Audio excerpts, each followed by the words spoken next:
청취자 여러분 안녕하십니까, 장원석입니다. 2019년 2월 20일 수요일 YTN 라디오 수도권 투데이를 시작하겠습니다. 국내외 곳곳에서 예스 애플리케이션과 인터넷으로 듣고 계신 분들도 반갑습니다. 요즘 정부의 HTTPS 불법 사이트 차단과 관련해서 여론이 뜨겁습니다. 청와대 청원까지 등장을 했죠. 도대체 HTTPS 논란의 쟁점이 무엇이고 우리가 어떤 점을 고민해봐야 하는지 핵심적으로 살펴보는 시간 마련했습니다. 잠시 뒤 일부 투데이 포커스에서는 오병일 진보네트워크 연대 활동가와 함께 이야기를 나눠보겠습니다. 그리고 이어서 2부에서는 수도권 사람들 시간에 수도권 화재 현장 찾아가 보고요. 수도권 행정탐방 시간에는 인천시 소식을 전해드리겠습니다. YTN 라디오 수도권 투데이 1부 잠시 뒤에 출발합니다.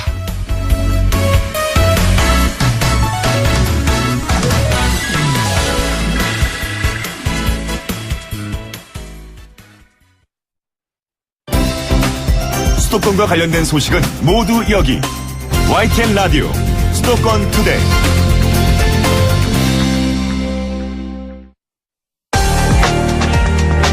투데이 포커스.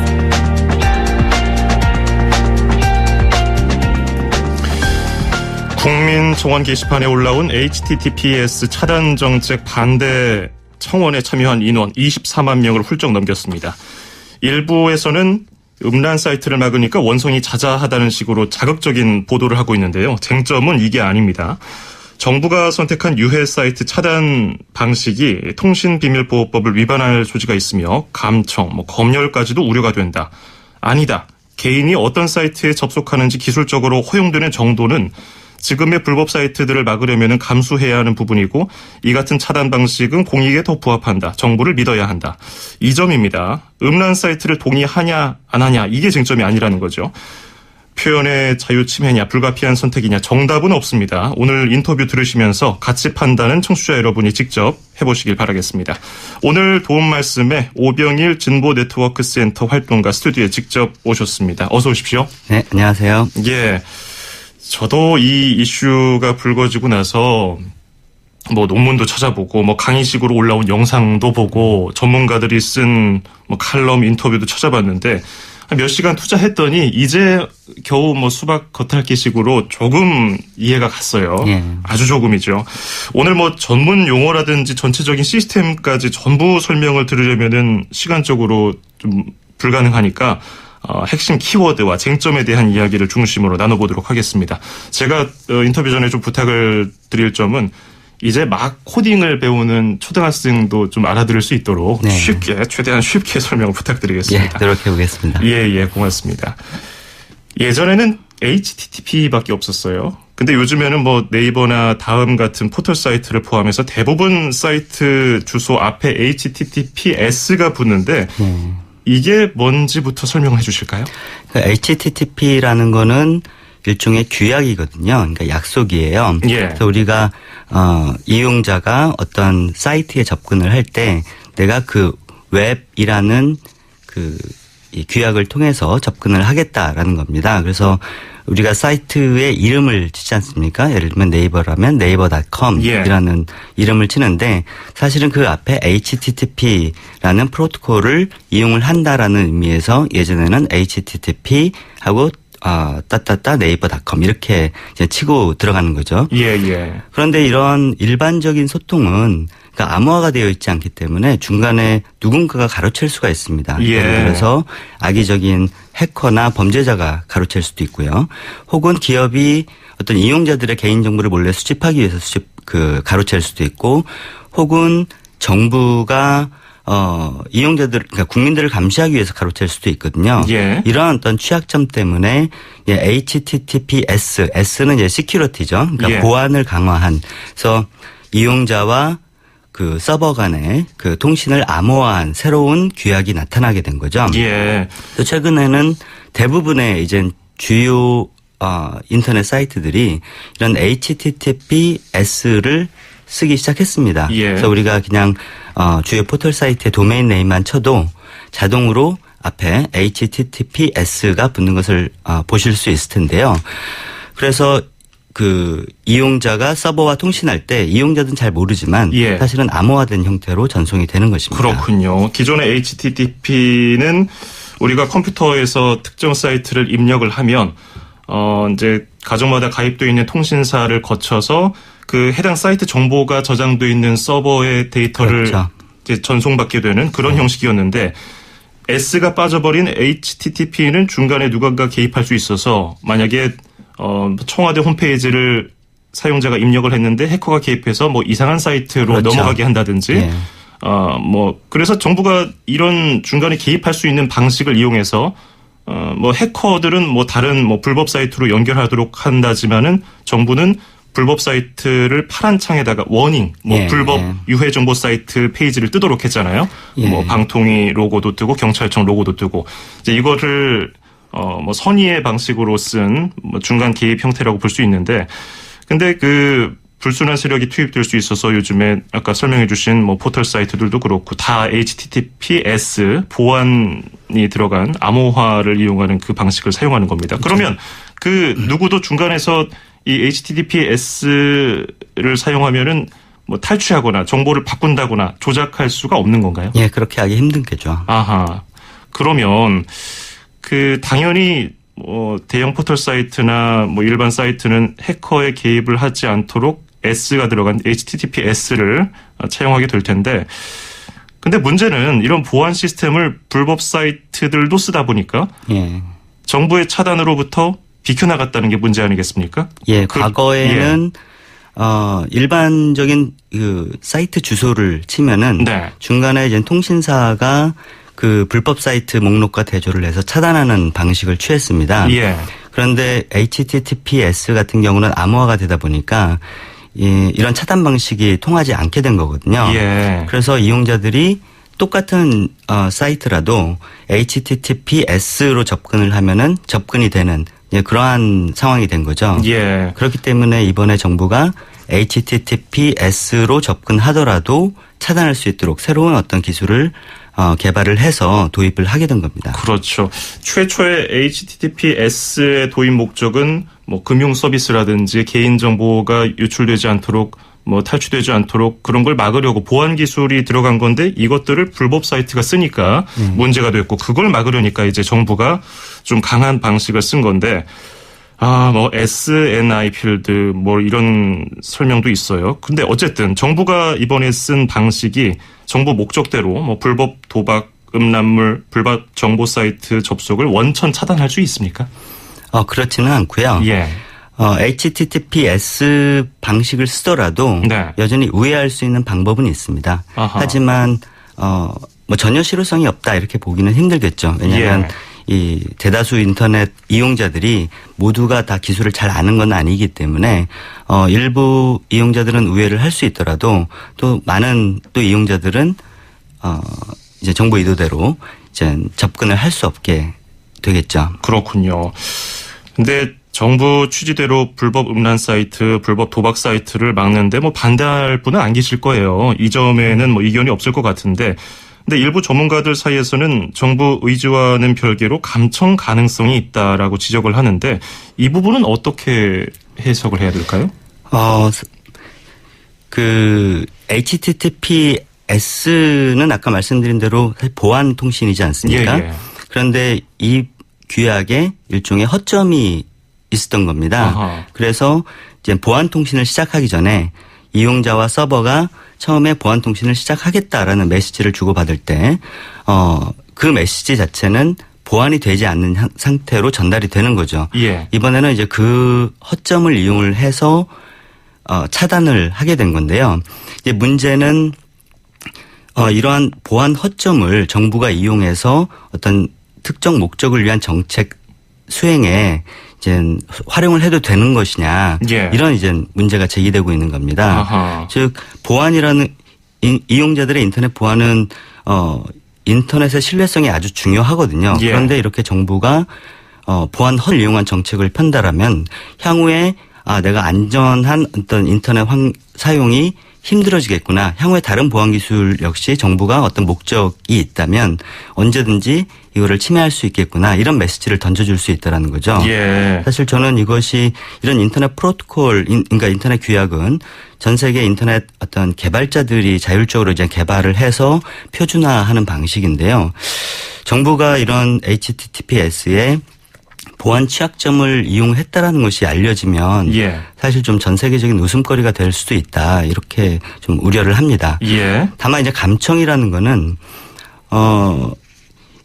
어떤 사이트에 이용자가 접근하는지 알려면 사실을 통신망을 통해서 흐르는 그 정보들을 들여다봐야 되지 않습니까? 예. 그런 의미에서 이건 정부가 내가 어디 접속하는지 감청하고 있는 거 아니냐 이런 이제 우려를 하고 있는 거거든요. 그렇군요. 근데 그런 측면에서 보자면 HTTPS 차단이나 기존의 HTTP 차단이나 사실은 마찬가지라고 볼 수도 있습니다. 기존에도 어쨌든 들여다봐야 이것이 차단을 할 것인지 말 것인지 이걸 그렇죠. 결정을 할 수 있지 않습니까? 예. 그래서 그런 의미에서는 똑같지만 지금은 이렇게 보완을 해도 정부가 들여다볼 수 있다라는 측면에서 이제 새롭게 우려가 제기되고 있는 것이죠. 예. 보안을 강조한 HTTPS가 등장했지만 이마저도 결국 허점이 있었는데 그 하나의 허점을 이용해서 정부가 차단 방식으로 쓴다는 것은 조금 좀 불합리하고 이 점이 우려된다는 설명을 해 주셨는데요. 그러면 정부가 쓰고 있는 지금의 차단 방식 누군가가 어디 사이트에 접속하는지 확인하려고 마음만 먹으면 다 알 수 있다는 건가요? 이런 이 인터넷 감청은 예. 비단 이번 차단뿐만이 아니라 사실 수사기관이 수사를 하는데도 활용이 되어 왔습니다. 영장을 발부받아야만 그렇죠. 볼 수 있는 거잖아요. 그래서 통신비밀보호법에서 예. 수사기관이 정당한 절차를 거쳐서 이제 감청을 할 때는 허용을 해왔던 거죠. 예. 다만 이런 통신사나 정부가 이런 목적으로 어떤 이용자들의 그 정보를 감시해서 어떤 차단하는 것이 법에 구체적으로 이렇게 명시되어 있는 건 아닙니다. 그렇기 때문에 이제 감청 논란이 불거지고 있는 것이죠. 예.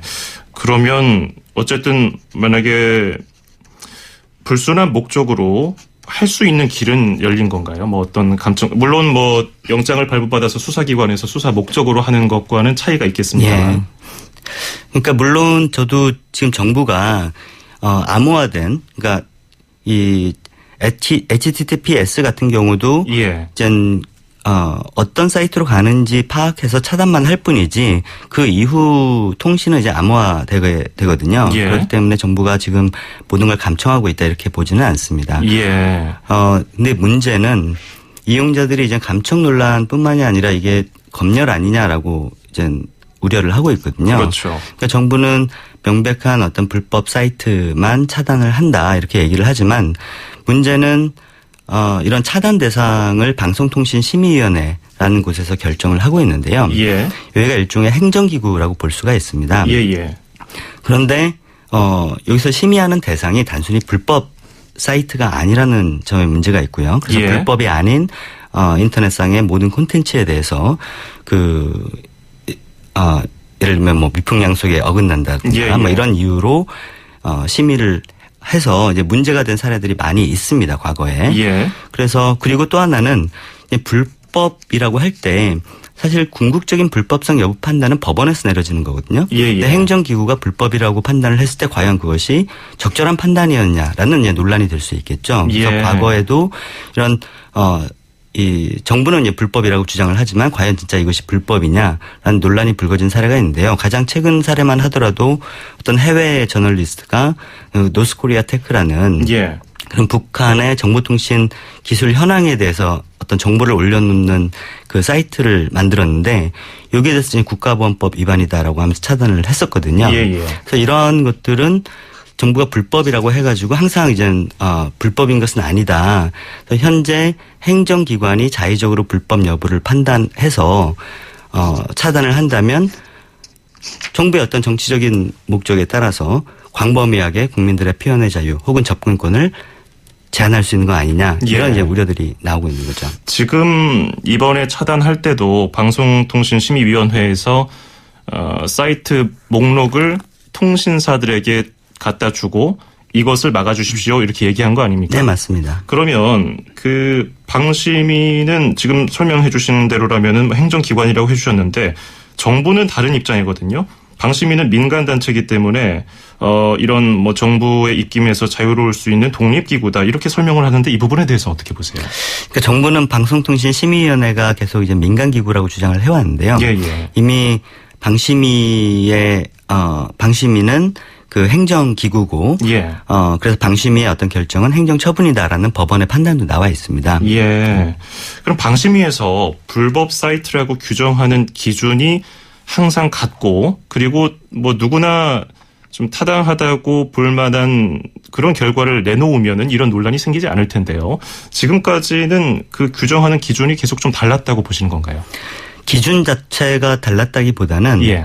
물론 구체적인 심의 기준이야 조금씩 이제 바뀌어 왔죠. 예. 하지만 이제 문제가 됐던 거는 그 문구로 명시된 기준이 달랐기 때문이라기보다는 사실 콘텐츠라는 것이 콘텐츠의 불법성을 어떻게 판단할 것인지 이런 부분은 이제 쉬운 부분이 아니잖아요. 예를 들어서 어떤 사람은 음란물 같은 경우도 이거는 진짜 불법적인 음란물이다라고 판단을 할 수도 있고 예. 어떤 사람들 같은 경우는 아니 그거는 뭐 그렇게까지 불법할 것은 아니다. 예. 이렇게 이제 판단할 수도 있는 거죠. 국가보안법 같은 경우도 마찬가지고 또 어떤 사회적으로 이게 문제가 있다. 라는 것도 사람들의 시각에 따라서 어떤 사람은 문제가 있다고 볼 수 있고 다른 사람은 아니라고 볼 수 있는 거거든요. 예. 근데 이런 어떤 콘텐츠의 어떤 불법성 여부를 판단하는 건 쉬운 문제가 아닌데 이런 것들을 이제 법원이 아닌 어떤 행정기관이 판단을 한다면 일정하게 정치적인 판단 그리고 그 심의위원들의 주관적인 판단이 들어갈 수밖에 없겠죠. 정치적 판단이 들어갈 수 있기 때문에 조금 더 공신력이 있는 사법기관에게 맡기는 것이 더 효율적이다. 예전에 몇 년 전인지는 기억이 잘 안 납니다만은 이명박 전 대통령을 비하하는 내용이 들어간 계정이 있는 트위터. 네, 트위터 계정이 차단된 바 있습니다. 그런 그것도 것들은 사실은 불법은 아니었거든요. 어떻게 보면 뭐 불법이라고 하기에는 불법은 좀 아니고 애매하죠. 그냥 대통령에 대한 욕설이다라는 그런 이유로 차단이 된 바 있습니다. 아하. 그리고 뭐 일부 기업에 대한 비판이라든지 정부가 지향하는 바와 좀 다른 아까 뭐 국가보안법과 관련돼서 차단 사례가 있다고 말씀해 주셨는데 그런 논란이 있기 때문에 이 부분도 충분히 우리가 고민을 해봐야 될 것 같고요. 시급성이라는 측면에서 예를 들면 디지털 성범죄물 같은 경우는 당장 특정인에게 피해를 입히는 거잖아요. 그렇기 때문에 긴급한 구제의 필요성이 있다. 그렇죠. 이렇게 얘기를 할 수 있지만 예를 들면 국가보안법 위반이다. 설사 어떤 콘텐츠가 국가보안법 위반이라고 하더라도 당장 특정인에게 피해를 입히는 건 아니거든요. 우리 사회에서 법으로 그냥 그런 것들을 불법화했을 뿐이지 그것이 이제 당장 피해를 입히는 건 아니기 때문에 그것은 궁극적으로 그것이 진짜 불법인지 사법적 판단 이후에 개입을 하는 것이 맞지 않느냐 이런 얘기가 있는 거죠. 그렇군요. 지금 통신의 비밀을 침해받지 않을 자유 헌법에 보장돼 있고 조금 전에 뭐 감청이냐 아니냐 이런 논란이 있었고 감청까지는 아니고 뭐 검열 정도로 봐야 된다. 그리고 또 아직 검열 수준도 아니고 검열의 빌미가 될 가능성도 있다는 해석, 뭐 다양한 해석이 있거든요. 지금 이런 시스템 자체가 나중에 결국은 그 아무리 강한 방패가 있더라도 또 뚫는 창이 생기잖아요. 우회할 수 있는 방법, 뭐 HTTPS2가 나올 수도 있는 거고, 뭐 TLS라고 하는 뭐 새로운 방식이 지금 개발 중이라고 하던데 나중에 결국 이 지금의 차단 방식도 무력화되면은 그때는 더 강한 차단 방식이 나오면서 실제로 좀 정도가 높아지지 않을까 이런 우려가 있던데 그런 부분에 대해서는 어떻게 보세요? 그러니까 이 HTTPS가 사실 지금 말씀하신 TLS라는 암호화 규격이거든요. 근데 말씀하신 바와 같이 이미 현재 HTTPS의 아까 보안 허점이라고 말씀드렸잖아요. 이거를 극복한 표준이 나와 있습니다. 다만 아직까지 보편적으로 적용이 되고 있지 않은 상황인 거죠. 그렇기 때문에 이미 다양한 방식으로 지금도 이제 우회가 가능하고 이런 보안 허점을 극복한 새로운 표준이 더 보편화된다면 현재 적용되고 있는 것은 사실상 실효성을 잃게 되겠죠.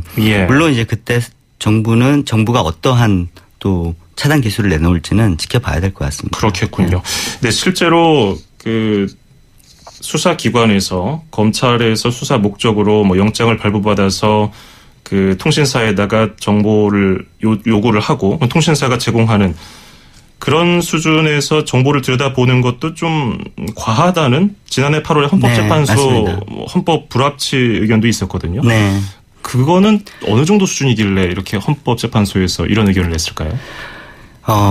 그러니까 지난해 헌법재판소에서 인터넷 패킷 감청이라고 하는데요. 그러니까 예. 인터넷상에 흐르는 정보를 이제 들여다보는 거죠. 이런 것에 대해서 이제 위헌이다 이렇게 결정을 냈는데요. 그것은 사실 인터넷을 통해서 우리가 이제 전화로는 이제 음성 통화밖에 하지 않지만 예. 인터넷을 통해서는 사실 수많은 행위들을 하지 않습니까? 예, 예. 그러니까 전자상거래도 하고 채팅도 하고 어떤 사이트에 이 접근을 해서 이제 정보를 획득하기도 하고요. 근데 이러한 모든 개인의 일거수일투족을 들여다볼 수 있는 거죠. 그렇기 때문에 아주 엄격한 조건 하에서 시행이 돼야 되는데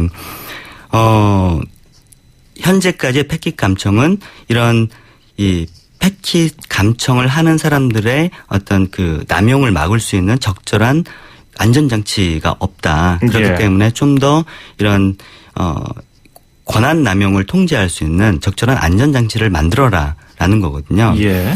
그러니까 아까 말씀드렸다시피 현재 통신비밀보호법에 따라서 수사기관이 영장을 받아서 감청은 할 수 있지만 그러니까 법에 규정돼 있다고 또 인권 침해가 아닌 건 아니거든요. 예, 예. 법에 불완전해서 이 권한 남용을 통제할 수 없다면 인권 침해가 발생할 수 있는 거죠. 그렇기 때문에 지금 위헌 결정이 난 상황이고 그렇기 때문에 아마 올해 정도에 통신비밀보호법이 개정될 그런 예정입니다. 그러면 이 정도 수준의 감청 수준을 우려하는 분들도 있잖아요. 좀 과하게 해석되는 것을 보고서 그것으로 좀 오인해서 지금 정부 정책이 이 정도까지 감청이 아니냐라고 생각하는 분들 계시는데 이 정도 수준은 아닌 거죠. 그러니까 지금 예. 방송통신위원회가 시행하고 있는 정책은 이런 내용 자체를 들여다보는 것은 아니죠. 예. 이제 어떤 사이트에 접근하는지를 들여다보고 그거를 차단하는 그러한 정도에 그치고 있는 건데 예. 결국 이거를 하기 위해서도 어쨌든 인터넷을 들여다봐야 되는 거거든요. 예. 예, 그렇기 때문에 이젠 이것이 감청이냐 아니냐 이런 사실 논란이 제기되고 있는 거죠. 그렇군요. 예. 다른 나라 사례와 이번에 또 비교를 많이 하고 계시던데요. 미국도 우리나라에서 쓰는 뭐 HTTP 거기서 뭐 네. 경고 문구가 뜨고 워닝 뭐 뜨고서 그 불법 사이트다 이런 페이지가 뜨는 방식은 예전부터 사용을 해왔고요. 근데 대표적으로 공산국가인 중국에서는 인터넷을 예로부터 뭐 통제하고 검열하는 나라로 유명하지 않습니까? 이런 나라들과 비교하면은 지금 우리나라 차단 수준은 어느 정도라고 보면 될까요? 중국은 물론 우리나라보다 훨씬 더 엄격하게 해외로 나가는 모든 이 내용들을 트래픽을 이제 감시하고 있다고 볼 수 있고요. 예. 근데 미국 같은 경우는 우리나라가 좀 다른 게 제가 알기로는 실제 어떤 범죄 디지털 범죄를 예. 수사를 해서 그 해당 서버를 이제 압수수색하거나 이렇게 했을 때 그 예. 서버에 띄우는 겁니다. 우리나라 같은 경우는 통신사가 그냥 중간에 가로채 가지고 띄우는 거잖아요. 예. 예, 이거는 실제 이제 그 디지털 범죄를 이제 수사를 하는 거죠. 그래서 지금 디지털 성범죄 같은 경우도 사실은 사이트 차단은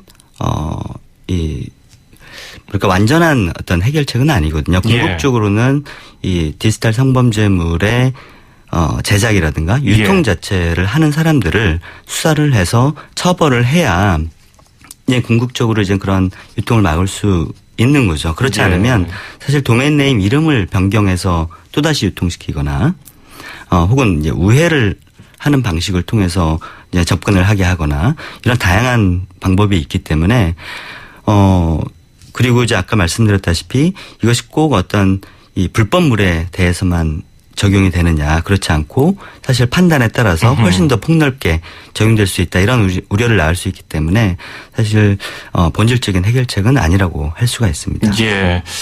사실상 그 정부에서 이 정책을 추진하는 사람 그 운전대를 누가 잡느냐에 따라서 또 달라질 수 있지 않느냐 이런 우려도 있는 것이고요.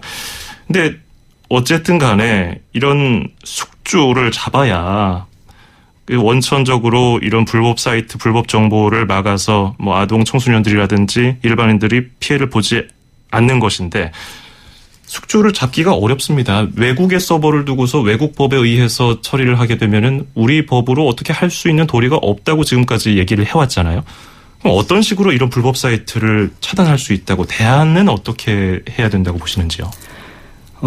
근데 이 불법 외국에서 이젠 불법이 아닌데 우리나라에서만 불법이거나 그런 경우 그러니까 국가마다 좀 다른 경우가 있죠. 근데 예를 들면 아동 포르노물이라든가 이런 명백한 이제 불법물 같은 경우는 사실은 이제 해외에서도 불법입니다. 그렇죠. 그렇기 때문에 특히 이제 또 한국에 있는 그 한국의 어떤 범죄자가 이제 해외 사이트를 개설하는 경우도 있을 거고요. 그럴 경우에는 뭐 지금 다른 영역도 그렇지만 이제 국제 공조를 통해서 수사를 하고 처벌을 할 수밖에 없는 거고요. 예. 그런 것들이 물론 국내 수사보다는 좀 시간이 많이 걸리고 힘이 드는 건 사실이겠죠. 그리고 하지만 이제 그러한 사례가 이미 많이 이제 저작권 침해물 같은 경우도 그런 국제 공조를 통해서 해당 사이트 운영자를 이제 검거했다 이런 이제 기사들도 많이 나왔었거든요. 예. 그렇기 때문에 이런 어떤 그 검거 노력은 계속 해야 된다라고 생각을 하고요. 예. 예. 뭐 이게 사법적인 처리도 필요한데 우리가 자율적인 자정 노력은 당연히 필요할 것이고요. 기술적으로 좀 더 여기에서 나아가야 할 방향에 대해서는 짧게 끝으로 언급해 주신다면 뭐가 있을까요? 기술적인 부분이라고 하면 좀 애매한데요. 그런가요? 왜냐하면 이제 사이트 차단이라는 건 지금 얘기된 HTTPS 차단뿐만이 아니라 이제 다양한 차단 방식이 있을 수 있고 앞으로 예. 어떤 방식이 또 개발될지 모르는 거죠. 하지만 또 다른 측면에서 보자면 인터넷상의 보안도 계속 발전을 할 것이거든요. 예. 그리고 그런 것들이 단지 어떤 범죄자에 의해서만 활용되는 것이 아니라 이용자들이 예를 들면 전자상거래뿐만이 아니라 일상적인 어떤 소통을 하는 데 있어서도 인터넷 보안은 점차 이제 필수가 되어가고 예. 있거든요. 우리가 이제 웹을 접근할 때뿐만이 아니라 우리가 메신저로 소통할 때도 보안이 되게 중요하지 않습니까? 그렇죠. 그렇기 때문에 어떻게 보면은 이런 인터넷상의 보안은 이제 계속 가는 이제 방향으로 나갈 것이고 예. 이런 것들을 이런 어떤 그 보안이 되는 통신을 통해서 일정하게 이제 불법적인 그런 내용들도 수통이 될 수 있겠죠. 예. 하지만 이제 보안 전문가나 이제 시민사회 이런 쪽에서 운영을 하는 것은 그것을 빌미로 해가지고 보안 전체를 이제 훼손하는 방식이 과연 적절한 거냐. 예. 사실은 이제 그런 부분들은 앞으로도 계속 좀 갈등이 빚어지지 않을까 이렇게 생각이 그렇습니다. 듭니다. 이게 사실 무엇이 정답이라고 확답하기가 어려운 문제입니다. 뭐 표현의 자유 침해냐, 뭐 이렇게 앞으로 미래의 감청이나 뭐 검열까지가 우려되는 사항이다, 아니다. 불법 정보를 막기 위해서는 불가피한 선택이다. 청취자 여러분은 어떻게 생각하시는지 궁금합니다. 오늘은 여기까지 듣도록 하겠습니다. 오늘 설명 짧은 시간이었지만은 비교적 쉽게 잘해주신 것 같습니다. 말씀 잘 들었습니다. 고맙습니다. 지금까지 오병일 진보 네트워크 센터 활동가였습니다.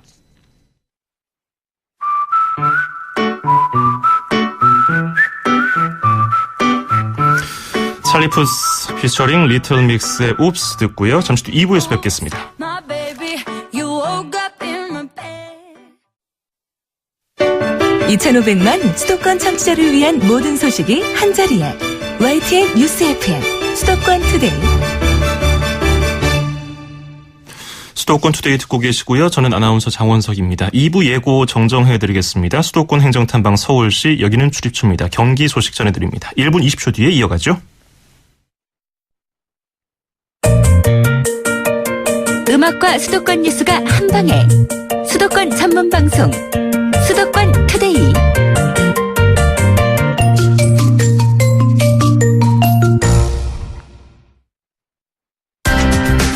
서울, 경기, 인천 찍고 수도권 정부의 핵심이 바로 여기에 수도권 행정탐방.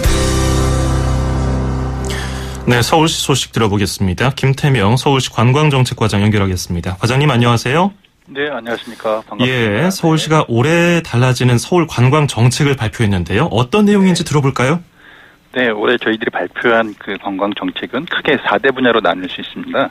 먼저 실생활에서 시민이 체감할 수 있는 관광 정책들을 본격적으로 추진해서 국내 생활 관광의 기반을 조성하겠다는 거고, 예. 두 번째 그 MVP 코스나 머스트 비지 플레이스입니다. 그래서 MVP 코스나 한류 코스 등 서울만의 특별한 콘텐츠로 서울의 매력을 증진시키겠다는 것이고요.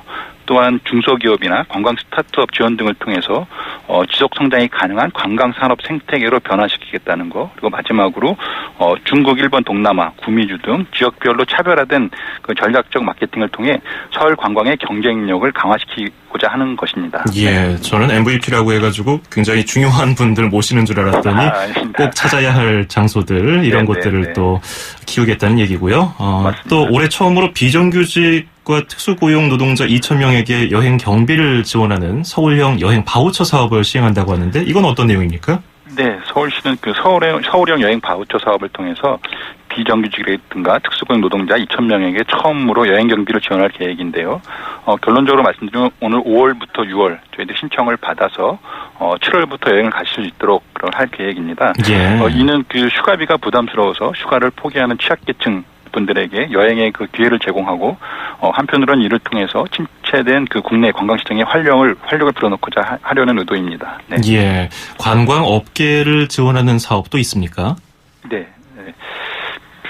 일단 저희들이 이제 관광 업계를 위해서 서울관광재단의 서울관광 R&D 지원센터를 구축할 계획입니다. 예. 또한 그 관광 스타트업의 성장 단계별 지원을 강화하고 중장기적으로는 서울 관광기금 조성을 추진해서 서울 관광 산업이 발전할 수 있도록 다양한 지원 사업을 추진하고요. 또한 오늘 6월에 열리는 서울 국제 산업 관광 박람회는 해외 바이어와 국내 관광업체 간의 그 영세업체들을 포함한 국내 업체의 그 판로를 개척할 수 있는 비즈니스 장을 제공해 줍니다. 예. 또한 이는 그 채용 박람회 등과 연계하는 등 그 국내 최대 규모의 산업 박람회로 개최할 예정이고요. 뿐만 아니라 서울 관광인 대상 서울 관광의 날 행사를 저희들이 처음으로 신설해서 서울 관광인의 자긍심도 고취시키려고 합니다. 예. 2019년 달라지는 서울 관광 정책 최종 목표는 뭡니까? 네. 아까도 말씀드렸지만 올해는 국제 관광과 더불어서 모든 시민들이 생활 관광을 누릴 수 있도록 국내 관광 활성화를 위해 다양한 노력을 하고요. 이를 통해서 외래 관광객을 역대 최고 수준인 1,350만 명, 그다음에 국내 관광객 1,900만 명 등 총 3,250만 명을 이 서울을 방문해서 보고 느끼고 체험하게 하려는 게 저희 목표이고요. 예. 이와 더불어서 관광산업 생태계 혁신을 통해서 관광산업을 한 단계 업그레이드 시키는 것. 그리고 세계 1위 마이스 도시로의 어떤 도약을 위한 확실한 기반을 구축하겠다는 것이 저희 주요 목표입니다. 예, MVP 머스트 비지 플레이스 서울 꼭 이 목표가 세워진 만큼 달성이 됐으면 좋겠네요. 오늘 말씀 잘 들었습니다. 고맙습니다. 네, 감사합니다. 네, 지금까지 김태명 서울시 관광정책과장이었습니다. 출입처 기자들의 수첩을 살짝. 가장 빠른 수도권 소식을 전해드립니다. 여기는 출입처입니다. 네, 계속해서 경기도 소식 YTN 김학무 기자에게 들어보겠습니다. 안녕하세요. 네, 김학무입니다. 예, 이재명 경기도지사가 정부의 반도체 특화 클러스터 조성 사업이 꼭 경기도에 유치돼야 한다면서 정부에 호소를 했군요. 네, 그 이재명 경기도지사가 그 지난 월요일에 갑자기 그 기자회견을 자청했는데요. 예. 배경 내용은 반도체 특화 클러스터 사업의 그 대상지로 경기도가 가장 적합하다는 내용이었습니다. 그동안 그 반도체 특화 클러스터 그 사업을 유치하기 위해서 그 여러 지자체들이 그 경쟁을 벌여왔는데요. 이 지사가 그 이에 대해서 입장을 밝힌 건 그 이번이 처음입니다. 예. 이 지사는 그 기업이 가장 선호하는 곳, 또 그 제일 준비가 잘 된 곳, 또 조속한 사업 추진이 가능한 곳에 반도체 그 클러스터가 조성돼야 한다고 말했는데요. 기업 경쟁력 확보 차원을 넘어서 그 국가 미래 먹거리와 직결된 그 중요한 사안이기 때문에 정치 논리가 아닌 경제 논리로 판단되고 그 결정돼야 한다고 밝혔습니다. 예. 그러면서 그 경기도는 차세대 그 메모리 반도체 그 중심 기지 건설을 위해서 만반의 준비를 해왔다면서 그 반도체 클러스터 조성 사업도 그 경기도가 정부에 지속적으로 건의했던 사업이고 그 결과 올해 그 정부 경제정책 방향에 그 반영된 것이라고 밝혔습니다. 예. 그런데 이 반도체 특화 클러스터 조성 사업은 다른 지역에서도 굉장히 원할 것 같은데 지자체 간의 경쟁도 굉장히 치열하죠? 그렇습니다. 그 SK 그 하이닉스를 중심으로 한 그 이 사업은 그 소위 그 황금알을 낳는 거위로 불리는데요. 예. 국가적으로도 그 차세대 먹거리 산업으로 그 인식돼 있고요. 그 이를 유치할 경우에 지역 경제에 미치는 영향이 그 막대할 것으로 보입니다. 현재 반도체 공장이 있는 경기 지역을 보더라도 지자체에 그 엄청난 세수가 들어오는데요. 이 때문에 그 현재 SK 하이닉스 공장이 있는 경기도 이천과 충북 청주는 물론이고요. 경북 구미와 경기도 용인까지 유치 경쟁에 그 뛰어들었습니다. 예. 이들 지자체는 그 각자 그 시는 물론이고 시의회와 시민단체까지 나서서 그 반도체 클러스터 사업지로서 적합하다는 주장을 펴고 있는데요. 이런 가운데 경기도가 그 지역 경기도 그 유치를 그 주장한 겁니다. 예. 이재명 지사가 기자회견을 열고서 경기도의 반도체 클러스터 조성 사업에 대비한 경기도의 정책도 소개를 했다고 하는데 어떤 내용이었습니까?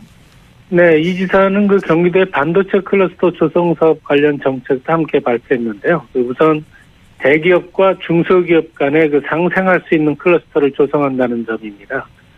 또 그 스타트업과 전문 인재 육성, 또 그 지역사회 복지 향상, 복합 스마트시티 조성 등의 그 주요 내용인데요. 경기도는 우선 이를 통해서 중소기업의 기술 경쟁력을 높이고 우수 인재를 채용할 수 있는 프로그램을 마련할 계획입니다. 예. 또 그 지역사회 주민을 위한 문화복지시설을 확충하고 에너지 절감과 환경, 안전, 교통을 첨단 기술로 관리하는 복합 스마트시티로 조성하겠다고 밝혔습니다. 예. 자, 다음 소식인데요. 이번에는 경기도 산하 공공기관에 불법 특혜 채용이 적발됐다는 소식인데요. 어떤 내용입니까? 네, 경기도 산하 공공기관 곳곳에서 특별 채용이 이루어졌거나 의혹이 있는 것으로 최근 경기도 감사 결과 드러났습니다. 우선 감사에서 그 A 기관은 2급 일반직 직원을 공개 채용하면서 임용 자격 요건이 안 되는 사람을 그 최종 합격시켰는데요. 예. 이 A 기관의 그 장이 공개 채용 시험 기간 중에 그 합격됐던 그 사람이 관련된 여행사를 통해서 해외 출장을 다녀온 것으로 드러났습니다. 예. 또 그 C 기관은 그 계약 직원을 그 채용하면서 도청의 그 이 기관 감독 부서의 고위 공무원 딸을 최종 합격시켰는데요. 감사 결과 면접 시험 과정에서 그 특혜가 주었던 것으로 드러나서 현재 행안부가 그 조사 중입니다. 예.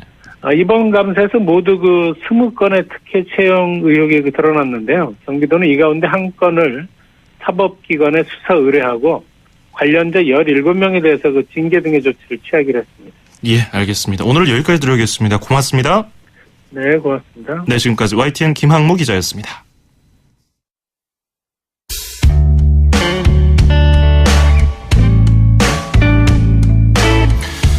2019년 2월 20일 수요일 YTN 라디오 수도권 투데이 마치겠습니다. 끝으로 들으실 노래는 노라 존스와 피터 말릭이 함께 부른 뉴욕시티입니다.